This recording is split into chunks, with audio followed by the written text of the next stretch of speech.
I thought my neighbor was a jerk. But then I found this in my mailbox. So, I have this neighbor, Dave. He's one of those guys who's always grumbling about something.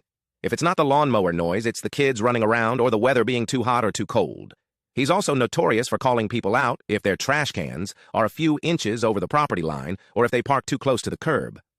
I've never had an issue with him directly, but I'll admit, I've always found him a bit insufferable.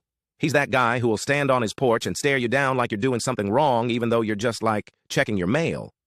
Anyway, last week I got home from work and checked my mailbox. I had a few letters, mostly bills and junk mail, but one envelope caught my eye. It was from Dave. My first thought was, what now? Is he complaining about my dog barking? But when I opened it, I was honestly taken aback. Inside, there was a simple note that read, I've noticed your car's brake light has been out for a few days. Just wanted to let you know before it becomes a bigger issue. Dave. There was no scolding, no attitude, just a genuine attempt to help.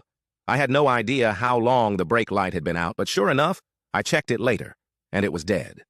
I immediately went over to his house to thank him. When I knocked on his door, he just shrugged and said, I figured you'd appreciate the heads up. Doesn't make sense to have someone driving around with that not working. It hit me how wrong I'd been about him. Maybe he's not the grouchy old guy I thought he was. Maybe he's just a little more blunt than others, but still cares about the community. Moral of the story: don't judge a book by its grumpy cover.